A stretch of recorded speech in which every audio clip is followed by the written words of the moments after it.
Hi hello എല്ലാവർക്കും നമസ്കാരം. Sree Narayana Guru open university BA sociology first semester സ്റ്റുഡൻസിൻ്റെ ലേണിംഗ് മെറ്റീരിയലാണ് social formation in world history. അതിലെ രണ്ടാമത്തെ ബ്ലോക്കാണ് ഞാനിവിടെ എടുക്കുന്നത്. ഒന്നാമത്തെ ബ്ലോക്കിൽ 4 യൂണിറ്റും കംപ്ലീറ്റ് ആക്കിയിട്ടുണ്ട്. സ്ലേവറി എന്ന രണ്ടാമത്തെ ബ്ലോക്കിനെ കുറിച്ചിട്ടാണ് എന്ത് ചെയ്യുന്നത് ഇനി നമ്മൾ പഠിക്കാൻ പോകുന്നത്. രണ്ടാമത്തെ ബ്ലോക്കിൽ ഒന്നാമത്തെ unit slave as commodity and source of labour എന്ന യൂണിറ്റാണ് എന്ത് ചെയ്യുന്നത് നമ്മൾ ഡിസ്കസ് ചെയ്യുന്നത്.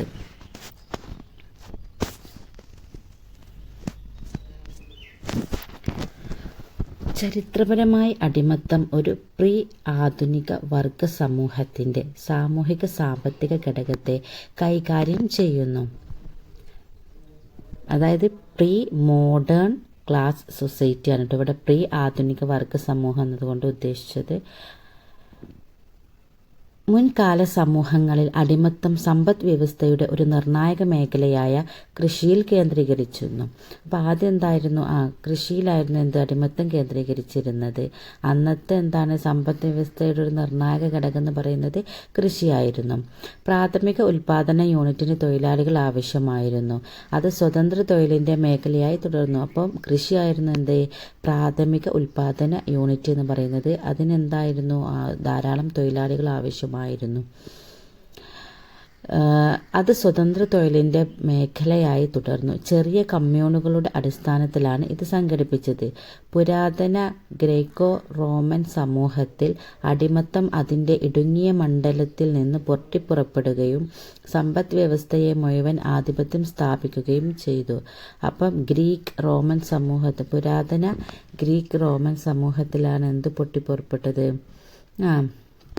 നമ്മുടെ അടിമത്തം പൊട്ടിപ്പുറപ്പെട്ടത്.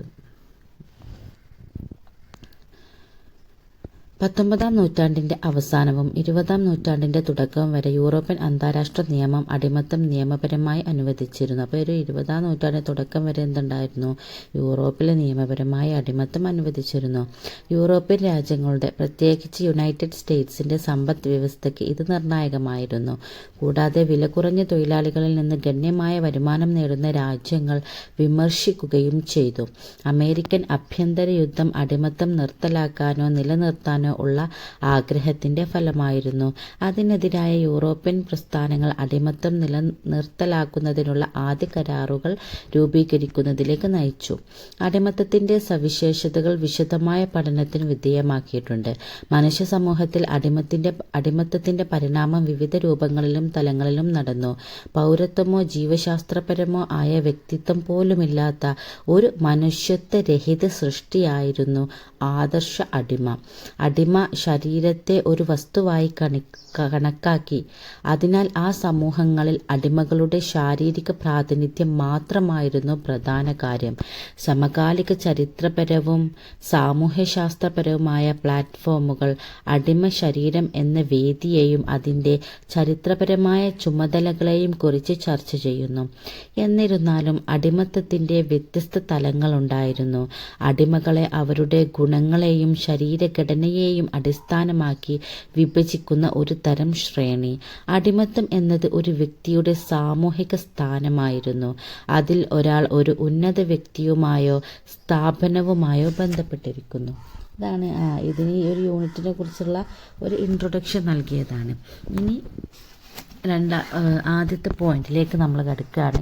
ഡെഫിനിഷൻസ് ആണ് അടിമത്തത്തിൻ്റെ ഡെഫിനിഷൻസ് ആണ് ചെയ്യുന്നത് നമ്മൾ പഠിക്കുന്നത്. അപ്പം എറ്റിമോളജിക്കൽ റൂട്ട്സ് എന്ന് വെച്ചാൽ എന്താണ് അതിൻ്റെ സ്ലേവ് എന്ന വേർഡ് എവിടെ നിന്നാണ് ഒറിജിനേറ്റ് ചെയ്യപ്പെട്ടതെന്ന് വെച്ചാൽ മിഡിൽ ഇംഗ്ലീഷ് സ്ക്ലൈവിൽ നിന്നാണ് സ്ലേവ് എന്ന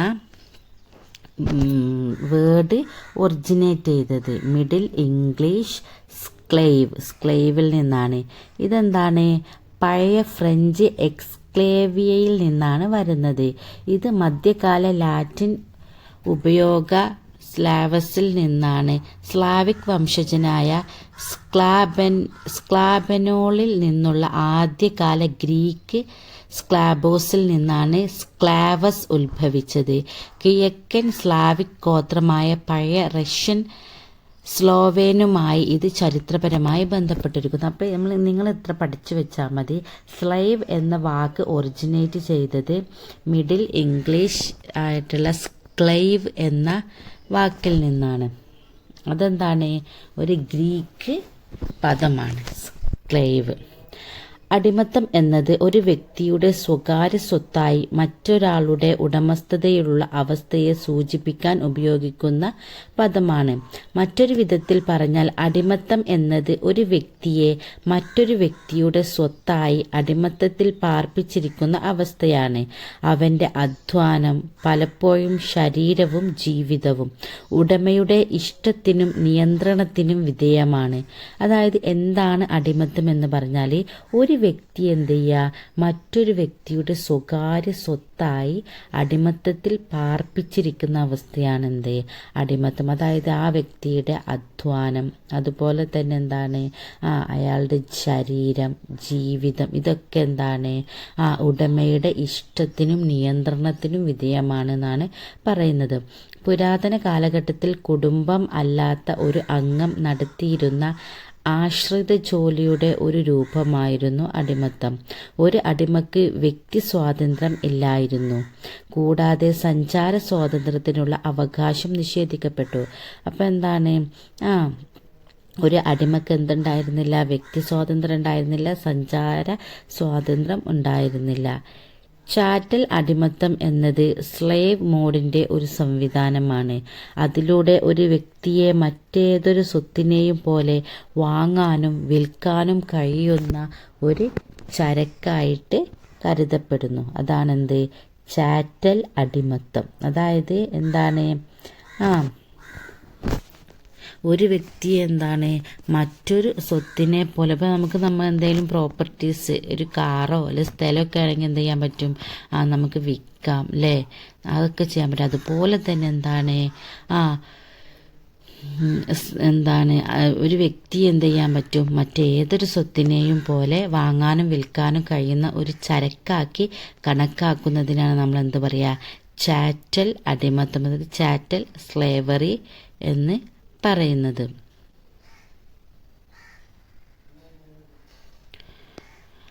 അതിലൂടെ ഒരു വ്യക്തിയെ മറ്റേതൊരു സ്വത്തിനെയും പോലെ വാങ്ങാനും വിൽക്കാനും കഴിയുന്ന ഒരു ചരക്കായി കണക്കാക്കുന്നു. നിർബന്ധിതമോ വേതനമോ കുറഞ്ഞ വേതനമായ മറ്റ് സമ്പ്രദായങ്ങളിൽ നിന്ന് വ്യത്യസ്തമായി വേതനമില്ലാതെ വാങ്ങാനും വിൽക്കാനും നിർബന്ധിതമായി ജോലി ചെയ്യാനും കഴിയുന്ന സ്വത്തായി മനുഷ്യരെ അടിമയാക്കുന്നതും സ്വന്തമാക്കുന്നതും ചാറ്റൽ അടിമത്തം സൂചിപ്പിക്കുന്നു. ചാറ്റൽ അടിമത്തം മനുഷ്യരെ കന്നുകാലികൾ, ഫർണിച്ചറുകൾ, മറ്റ് കൈമാറ്റം ചെയ്യാവുന്ന സ്വകാര്യ സ്വത്തുക്കൾ എന്നിവയുമായി തുലനം ചെയ്യുന്നു. അപ്പം അങ്ങനെയുള്ള പ്രോപ്പർട്ടിയോട് നമ്മൾ എങ്ങനെയാണോ ബിഹേവ് ചെയ്യുക അതുപോലെ തന്നെയായിരിക്കും എന്ത് ചെയ്യുക? ഈ ഒരു അടിമയോടും ബിഹേവ് ചെയ്യുക. ഒരു മനുഷ്യനാണെന്നില്ല എന്തുണ്ടായിരുന്നില്ല? പരിഗണന ലഭിച്ചിരുന്നില്ല. അടിമത്തത്തിലിരിക്കുന്ന വ്യക്തിയുടെ കാര്യത്തിൽ ചാറ്റലിന് അനുവാദമില്ലാതെ അവകാശമാക്കുകയോ വിൽക്കുകയോ കൈമാറ്റം ചെയ്യുകയോ ചെയ്യാം. സാമൂഹ്യശാസ്ത്രം അടിമത്തത്തെ നിർവചിക്കുന്നത് അത് സാമൂഹ്യ വർഗീകരണത്തെ മനസ്സിലാക്കുന്നു. അടിമത്തം, എസ്റ്റേറ്റ് സമ്പ്രദായം, തൊഴിലുറപ്പ് അടിമത്തം, ജാതി വ്യവസ്ഥ, വർഗ സമ്പ്രദായം എന്നിവയുൾപ്പെടെ ചരിത്രത്തിലുടനീളം സാമൂഹിക വർഗീകരണം നിരവധി രൂപങ്ങൾ കൈക്കൊണ്ടിട്ടുണ്ട്. അപ്പോൾ എന്താണ് അടിമത്തം എന്ന് പറഞ്ഞാൽ ഒരു വ്യക്തി എന്താവുക, മറ്റൊരാളുടെ സ്വകാര്യ സ്വത്തായിട്ട് എന്ത് ചെയ്യുക? അടിമത്തത്തിൽ പാർപ്പിച്ചിരിക്കുന്ന അവസ്ഥയാണ് എന്ത് അടിമത്തം അല്ലേ. അപ്പം ചാറ്റൽ അടിമത്തം എന്ന് പറഞ്ഞാൽ എന്താണ്? നമ്മളെ ഫർണിച്ചർ, കന്നുകാലി, ഇതൊക്കെ കൈകാര്യം ചെയ്യുന്നത് പോലെ തന്നെ എന്ത് ചെയ്യുക? മനുഷ്യരെയും തുലനം ചെയ്യുന്ന അവസ്ഥയാണ് എന്ത് ചാറ്റൽ അടിമത്തം എന്ന് പറയുന്നത്. ഇനി അടുത്തത് അടിമത്തത്തിൻ്റെ ഉത്ഭവമാണ്. അപ്പോൾ ഡെഫിനിഷൻസ് പ്രധാനമായിട്ട് എന്താണ് ചാറ്റൽ അടിമത്തം, അതുപോലെ തന്നെ ഈ വേർഡ് ഒറിജിനേറ്റ് ചെയ്തത് മിഡിൽ ഇംഗ്ലീഷ് വേർഡായ സ്ക്ലൈവിൽ നിന്നാണ്. അതുപോലെ തന്നെ എന്താണ് ചാറ്റൽ അടിമത്തം, ഇത് മൂന്നും എന്ത് ചെയ്യുക? പഠിച്ചു വെക്കുക. ഇനി അടിമത്തത്തിൻ്റെ ഉത്ഭവം, ഒറിജിൻ ഓഫ് സ്ലേവറിയാണ്. ചില വേട്ടയാടൽ സംസ്കാരത്തിൽ അടിമത്തം ഉയർന്നു വന്നിരിക്കണം, പ്രത്യേകിച്ച് പാരമ്പര്യ അടിമത്തം.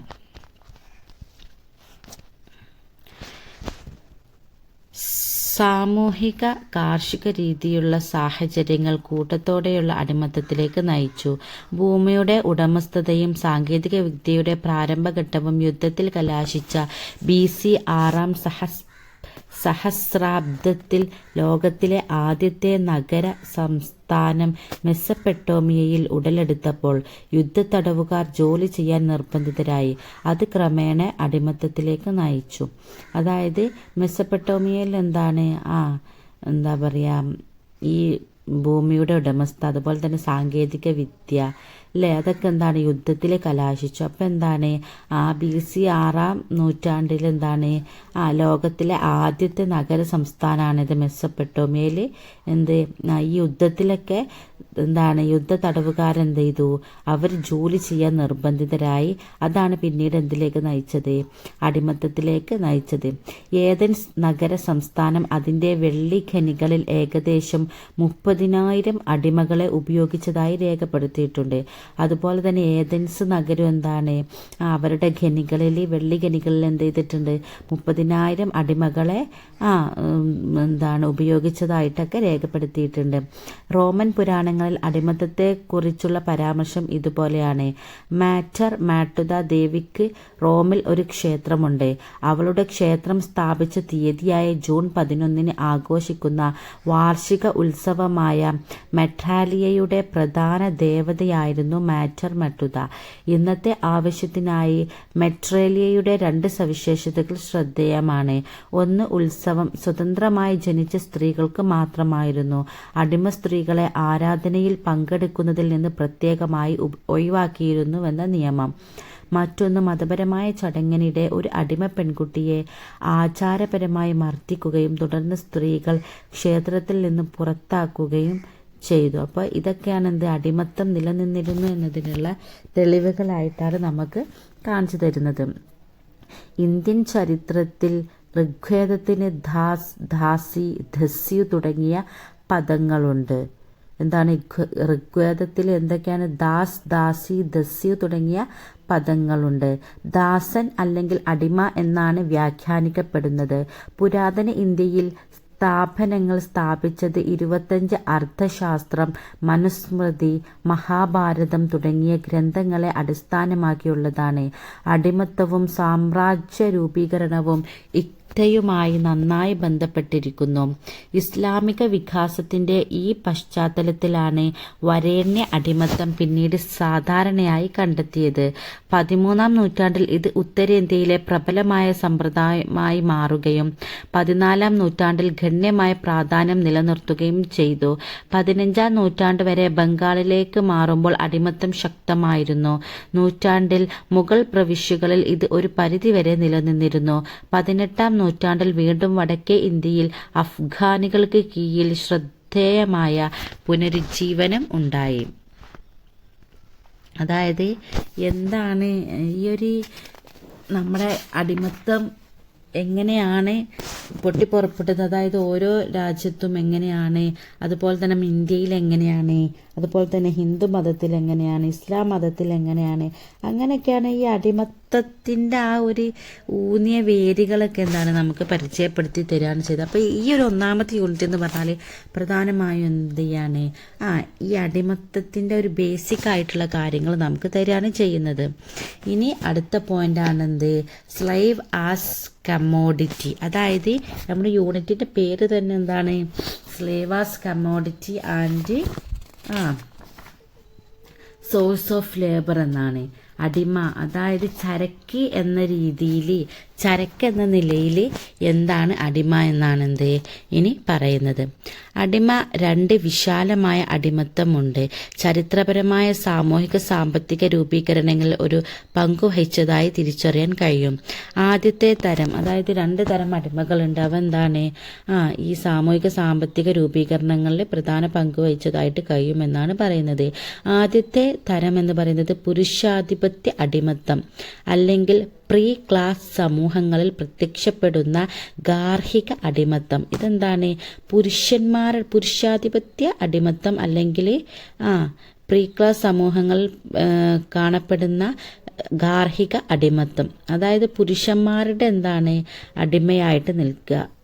പുരുഷാധിപത്യ അടിമത്തത്തിന് അതിൻ്റേതായ സ്വതന്ത്ര സവിശേഷതകളും അത് ബന്ധിപ്പിച്ചിരിക്കുന്ന ബന്ധുത്വ യൂണിറ്റുകളുടെ ഉൽപാദന ബന്ധങ്ങളും ഉണ്ട്. അതായത് ഇതെന്ന് പറയുമ്പോൾ അവർക്ക് എന്താണ് ഒന്നും കൂടി ഒരു സ്വതന്ത്രമുണ്ട്, അതുപോലെ തന്നെ ഒരു ബന്ധുത്വ സവിശേഷതകളൊക്കെ ഉണ്ടെന്നാണ് പറയുന്നത്. രണ്ടാമത്തെ തരം കൂടുതൽ സങ്കീർണവും സാമൂഹിക സാമ്പത്തിക രൂപീകരണങ്ങളിൽ അതിൻ്റെ സ്വാധീനം വളരെ ആഴത്തിലുള്ളതുമാണ്. ഉൽപാദനോപാധികൾ താരതമ്യേന നന്നായി വികസിപ്പിച്ചിട്ടുള്ള വർഗ സ്വഭാവമുള്ള സമൂഹങ്ങളിൽ മാത്രമാണ് ചരക്ക് അടിമത്തം എന്ന് വിളിക്കപ്പെടുന്ന ഈ തരം പ്രത്യക്ഷപ്പെടുന്നത്. അതായത് രണ്ടാമത്താണ് ചരക്ക് അടിമത്തം എന്ന് പറയുന്നത്. അതെവിടെയാണ് ഉണ്ടാവുക? ഉൽപാദനോപാധികൾ താരതമ്യേന നന്നായി വികസിപ്പിച്ചിട്ടുള്ള അതുപോലെ തന്നെ വർഗ സ്വഭാവമുള്ള സമൂഹങ്ങളിലാണ് ചരക്ക് അടിമത്തം എന്ന് പ്രത്യക്ഷപ്പെടുന്നത്. ഗാർഹിക തലത്തിൽ നിറവേറ്റാൻ കഴിയാത്ത ഉൽപാദനപരമായ ജോലികളിൽ അടിമകളുടെ ഏകാഗ്രയാണ് ചരക്ക് അടിമത്തത്തിൽ ഉൾപ്പെടുന്നത്. ഇത് ഒരു മിച്ച ഉൽപ്പന്നം ഉൽപ്പാദിപ്പിക്കുന്നു. ഈ ഉൽപ്പന്നം പുനർവിതരണത്തിനും വിനിമയത്തിനും കുറഞ്ഞത് ഭാഗികമായെങ്കിലും ലഭ്യമാക്കാൻ പര്യാപ്തമാണ്. അടിമവേലയായിരുന്നു അടിസ്ഥാന ശക്തി സമൂഹവും അതിൻ്റെ നിലനിൽപ്പിനും. അതായത് സ്വാഭാവികമായിട്ടും ഉൽപാദനോപാധികൾക്ക് താരതമ്യേന കൂടുതൽ വികസിപ്പിച്ചിട്ടുള്ളിടത്താണ് ചരക്ക് അടിമത്തം പ്രത്യക്ഷപ്പെടുന്നത് അല്ലേ. അതായത് ഗാർഹിക തലത്തിൽ നിറവേറ്റാൻ കഴിയാത്ത ഉൽപാദനപരമായ ജോലികളിൽ ഈ അടിമകളാണ് ഉൾപ്പെട്ടിരുന്നത് അല്ലേ. അപ്പം അവിടെ മിച്ച ഉൽപ്പന്നം ഉൽപ്പാദിപ്പിക്കുന്നു, അതുപോലെ തന്നെ ആ ഉൽപ്പന്നം പുനർ വിതരണത്തിനും വിനിമയത്തിനും ഒക്കെ ഉപയോഗിക്കുന്നു. അങ്ങനെ ഈ അടിമവേല എന്തിന് ശക്തി പകർന്നിട്ടുണ്ട്? സമൂഹത്തിനും അതിൻ്റെ നിലനിൽപ്പിനും ശക്തി പകർന്നിട്ടുണ്ട് എന്നാണ് പറയുന്നത്. അപ്പോൾ 2 തരം അടിമത്താണുള്ളത്. ഒന്ന് പുരുഷാധിപത്യ അടിമത്വവും 2 ചരക്ക് അടിമത്വവും. അപ്പോൾ നമ്മൾ ഈ പഠിക്കുന്നത് എന്താ വെച്ചാൽ അടിമത്തം ആസ് എ കമോഡിറ്റി ആണല്ലേ. ചരക്ക് എന്ന നിലയിൽ എന്താണ് അടിമത്തം? അടിമ സമൂഹം അടിസ്ഥാനപരമായി എതിർക്കുന്ന 2 വിഭാഗങ്ങളായി പിരിഞ്ഞു. അടിമകളും അടിമ ഉടമകളും. അധ്വാന സ്രോതസ്സായ അതായത് ഈ അടിമ സമൂഹത്തിന് രണ്ടിതായി തിരിഞ്ഞു എന്ന്. അതായത് ഒന്ന് അടിമ ഉടമ. അധ്വാന സ്രോതസ്സായ ഘടകവുമായി ബന്ധപ്പെട്ട ഒരു ചരക്കായി അടിമ ശരീരം പ്രവർത്തിച്ചു. 1926 ജനീവയിലെ അടിമ വ്യാപാരവും അടിമത്തവും അടിച്ചമർത്താനുള്ള അന്താരാഷ്ട്ര ഉടമ്പടിയായ അടിമത്ത കൺവെൻഷൻ അടിമത്തത്തെ നിർവചിക്കുന്നത്. അതായത് അടിമത്ത കൺവെൻഷൻ, സ്ലേവറി കൺവെൻഷൻ എങ്ങനെയാണ് ഈ അടിമത്തത്തെ നിർവചിക്കുന്നത് എന്നാണ് പറയുന്നത്. അതായത് 1926 ജനീവയിൽ ഉണ്ടായിരുന്ന അടിമ വ്യാപാരവും അതുപോലെ തന്നെ അടിമത്തവും ഒക്കെ അടിച്ചമർത്താനുള്ള ഒരു അന്താരാഷ്ട്ര ഉടമ്പടിയാണ് അടിമത്ത കൺവെൻഷൻ, സ്ലേവറി കൺവെൻഷൻ. ഈ സ്ലേവറി കൺവെൻഷൻ എങ്ങനെയാണ് അടിമത്തത്തെ നിർവചിക്കുന്നത് എന്ന് നമുക്ക് നോക്കാം. ഉടമസ്ഥാവകാശവുമായി ബന്ധപ്പെട്ട ഏതെങ്കിലും അല്ലെങ്കിൽ എല്ലാ അധികാരങ്ങളും പ്രയോഗിക്കുന്ന ഒരു വ്യക്തിയുടെ നില അല്ലെങ്കിൽ അവസ്ഥയാണ് അടിമ. അടിമ എന്നാൽ അത്തരം അവസ്ഥയിലോ പദവിയിലോ ഉള്ള ഒരു വ്യക്തിയാണ്. അടിമത്തം എന്നാൽ ഒരു വ്യക്തിയുടെ മേലുള്ള ഉടമസ്ഥാവകാശവുമായി ബന്ധിപ്പിച്ചിട്ടുള്ള ഏതെങ്കിലും അല്ലെങ്കിൽ എല്ലാ അധികാരങ്ങളും വിനിയോഗം എന്നാണ് അർത്ഥമാക്കുന്നത്. വ്യക്തികളെ, പ്രത്യേകിച്ച് സ്ത്രീകളെയും കുട്ടികളെയും കടത്തുമ്പോൾ അത്തരം അധികാരം വിനിയോഗിക്കുന്നത് ഉൾപ്പെടുന്നു. അടിമ, യജമാനൻ, അടിമ, ഉടമ എന്നീ പദങ്ങൾ മറ്റുള്ളവരെ സ്വന്തം സ്വത്തായി അടിമപ്പെടുത്തുന്ന വ്യക്തികളെ സൂചിപ്പിക്കുന്നു. അപ്പൊ ആരാണ് യജമാനൻ, ആരാണ് ഉടമ എന്നൊക്കെയാണ് ഇവിടെ പറഞ്ഞത്. മനുമിഷൻ എന്നാൽ അടിമത്തത്തിൽ നിന്ന് ഒരു വ്യക്തിയെ അവരുടെ ഉടമസ്ഥതയിലുള്ള വ്യക്തി മോചിപ്പിക്കുക എന്നാണ് അർത്ഥമാക്കുന്നത്. മനുമിഷൻ എന്ന് പറയുന്നത് എന്താണ്? ഒരു അടിമത്തത്തിലുള്ള ഒരു വ്യക്തി അതിൻ്റെ ഉടമ മോചിപ്പിക്കുന്നതിനാണ് പറയുക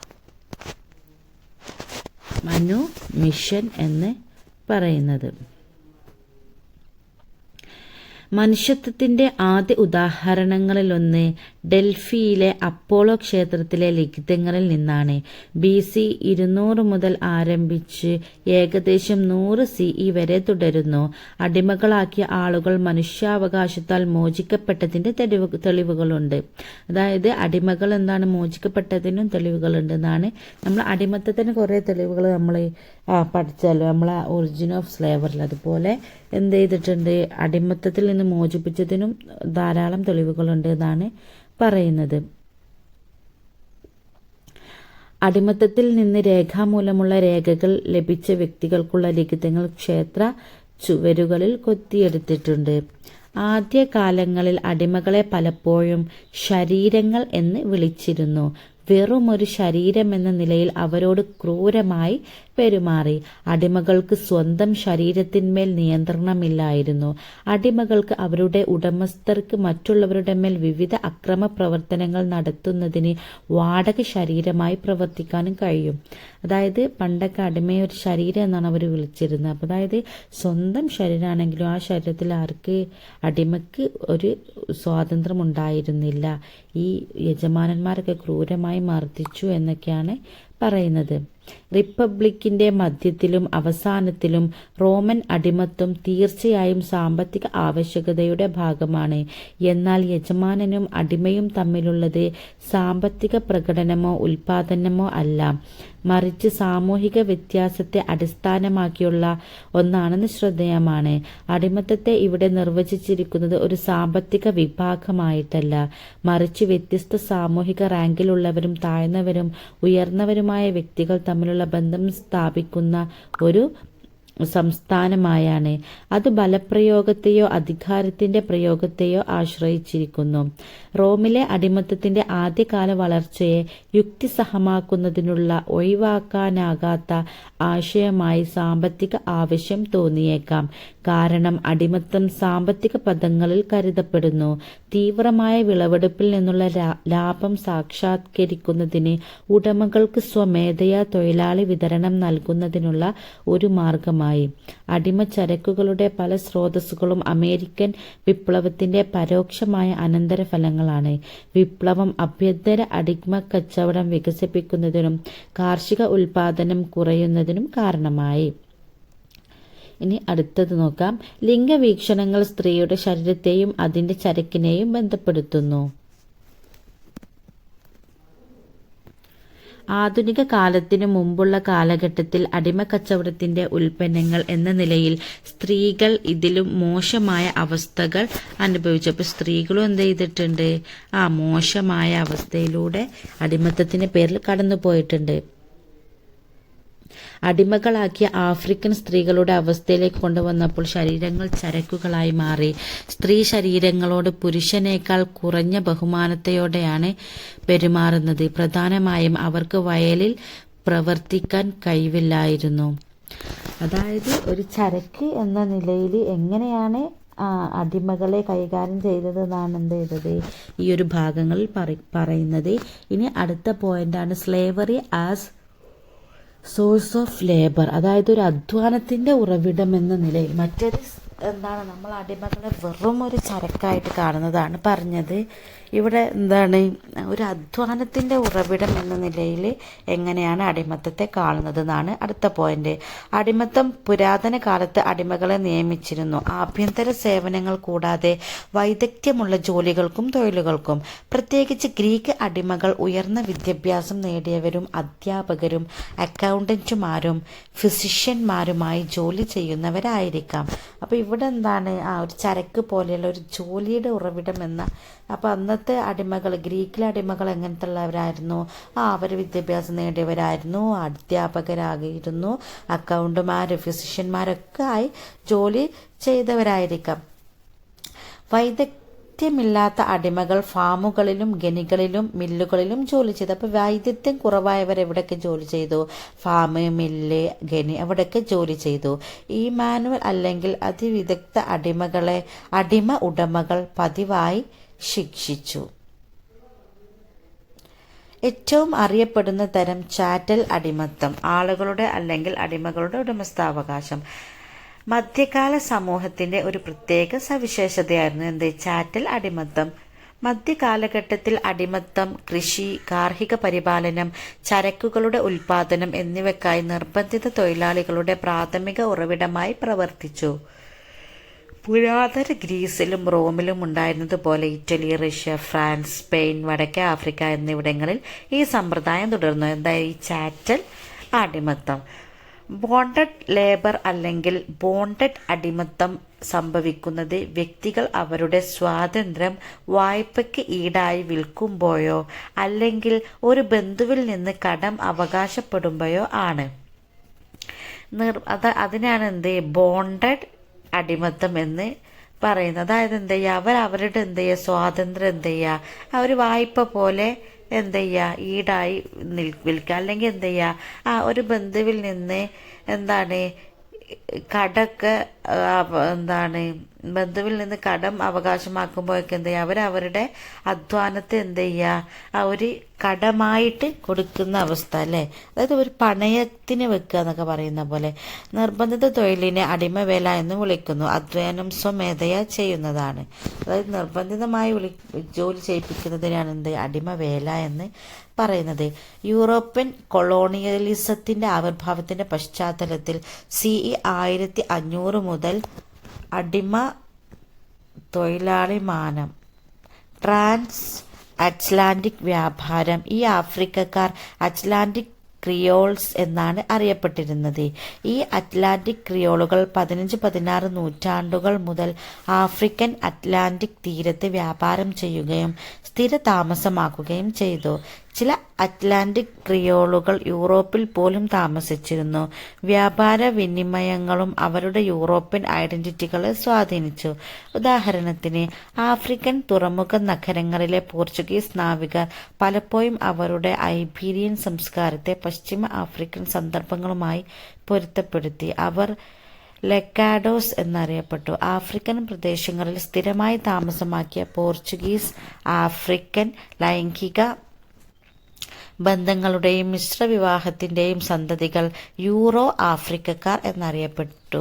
ബ്രിട്ടനിലെ വ്യാവസായിക വിപ്ലവം സ്വാതന്ത്ര്യ കൂലിവേലയെ ആശ്രയിച്ചുള്ള മൂലധന വളർച്ചയുടെ വിപണി യുക്തിയാണ്. അടിമത്തമോ സർഫോഡമോ ആകട്ടെ ബലപ്രയോഗത്തിന്റെ പുരാതന രൂപങ്ങളെ പുറത്താക്കുന്നു. മെട്രോപൊളിറ്റൻ ബ്രിട്ടീഷ് വ്യാവസായിക മുതലാളിത്തത്തിന്റെ വികാസത്തോടെ തോക്കുകൾ, പഞ്ചസാര, പരുത്തി എന്നിവയുടെ ഉൽപാദനം അടിമത്തവും നിർബന്ധിത തൊഴിൽ ചൂഷണ വ്യവസ്ഥകളുമായി ഒരു ബന്ധം സ്ഥാപിച്ചു. 18-ാം നൂറ്റാണ്ടിന്റെ പകുതി മുതൽ 20-ാം നൂറ്റാണ്ട് വരെ ബ്രിട്ടനിൽ ഈ നിർബന്ധിത തൊഴിൽ ദൃശ്യമായിരുന്നു. 1807 അടിമക്കച്ചവടം നിർത്തലാക്കിയെങ്കിലും സാമ്രാജ്യങ്ങളിലും അധ്വാനത്തിന്റെ ശക്തിയായി അടിമത്തം നിലനിന്നിരുന്നു. ഇന്റർനാഷണൽ ലേബർ ഓർഗനൈസേഷന്റെ കണക്കനുസരിച്ച് 2021 ഏകദേശം 50 ദശലക്ഷം ആളുകൾ ആധുനിക അടിമത്തത്തിൽ ജീവിക്കുന്നു. ആധുനിക അടിമത്തത്തിന്റെ ആഗോള എസ്റ്റിമേറ്റ്സ് റിപ്പോർട്ട് ചെയ്തു. ഇവരിൽ 28 ദശലക്ഷം പേർ നിർബന്ധിത തൊഴിലാളികളായി ജീവിക്കുന്നു. 22 ദശലക്ഷം പേർ നിർബന്ധിത വിവാഹത്തിൽ കുടുങ്ങി. ചുരുക്കത്തിൽ, ചരക്ക് ഉൽപാദനത്തിന്റെയും വിനിമയത്തിന്റെയും ഗണ്യമായ വികസനത്തിന്റെ അടിസ്ഥാനം സ്വകാര്യ മേഖല രൂപീകരിച്ചു. ആദ്യകാല ഗ്രീസിൽ സ്വകാര്യ മേഖലയാണ് ചരക്ക് വികസനത്തിന്റെ അടിസ്ഥാനം. അങ്ങനെ ഒരു കാലഘട്ടത്തിൽ അടിമത്തം ഒരു പ്രധാന സ്ഥാപനമായി ഉയർന്നുവന്നു. അടിമകളെ ചരക്കുകളാക്കി കണക്കാക്കി മധ്യകാല പുരാതന കാലഘട്ടങ്ങളിൽ സമൂഹത്തിന്റെ സാമ്പത്തിക പുരോഗതിയിൽ അടിമ ഘടകം ഒരു പ്രധാന പങ്ക് വഹിച്ചു. അടിമകൾ നിയമപരമായി അംഗീകരിക്കപ്പെടാത്ത ഒരു വിഭാഗമായി മാറി. 19-ാം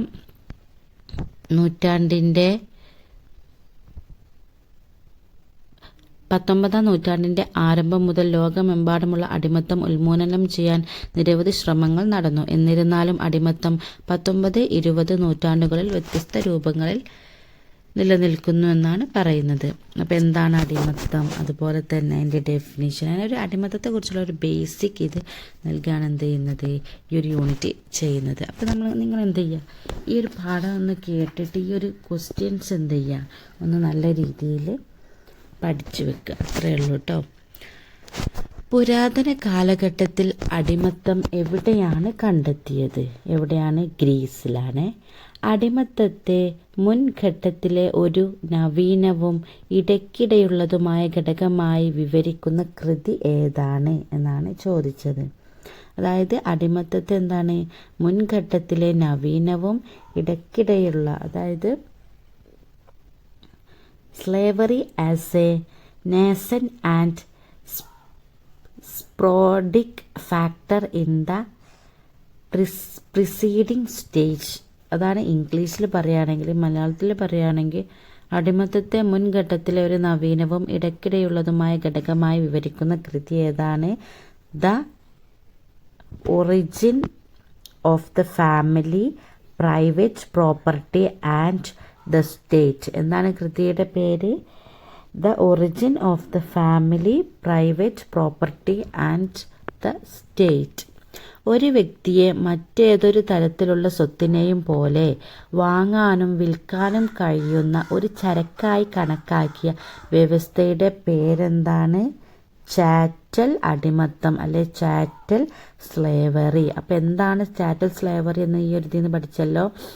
ഒരു വ്യക്തിയെ മറ്റേതൊരു തരത്തിലുള്ള സ്വത്തിനെയും പോലെ വാങ്ങാനും വിൽക്കാനും കഴിയുന്ന ഒരു ചരക്കായി കണക്കാക്കിയ വ്യവസ്ഥയാണെന്ത്? ചാറ്റൽ സ്ലേവറി. ഋഗ്വേദത്തിൽ അടിമകളെ വിശേഷിപ്പിക്കാൻ ഉപയോഗിക്കുന്ന പദം ഏതാണ്? ദാസ, ദാസി ആൻഡ് ദസ്യു. എന്തൊക്കെയാണ്? ദാസ, ദാസി, ദസ്യു. അമേരിക്കൻ വിപ്ലവത്തിൻ്റെ അടിമച്ചരക്കിൻ്റെ ഏതെങ്കിലും രണ്ട് പരോക്ഷ പരിണിത ഫലങ്ങൾ എഴുതുക. എന്താണ്? ഗാർഹിക അടിമ കച്ചവടം, കാർഷികോൽപാദനം കുറയുന്നു.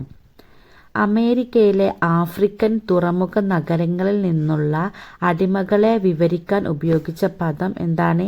Atlantic creoles. അപ്പം എന്താണ് അറ്റ്ലാന്റിക് ക്രിയോൾസ്? അമേരിക്കയിലെ ആഫ്രിക്കൻ തുറമുഖ നഗരങ്ങളിൽ നിന്നുള്ള അടിമകളെ വിവരിക്കാൻ ഉപയോഗിക്കുന്ന പദാണെന്ത്? അറ്റ്ലാന്റിക് ക്രിയോൾസ് എന്ന് പറയുന്നത്. ഗ്രേറ്റ് ബ്രിട്ടനിൽ എപ്പോഴാണ് അടിമക്കച്ചവടം നിർത്തലാക്കിയത്? 1807. ഡൽഹിയിലെ അപ്പോളോ ക്ഷേത്രത്തിലെ ലിഖിതങ്ങളിലെ പ്രധാന കാര്യം എന്താണ്?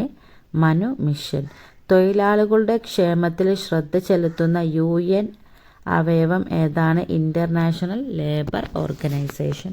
അപ്പോൾ ഇതോടെ എന്ത് ചെയ്തിരിക്കുകയാണ്? നമ്മുടെ ഈ ഒരു യൂണിറ്റ് അവസാനിച്ചിരിക്കുകയാണ്.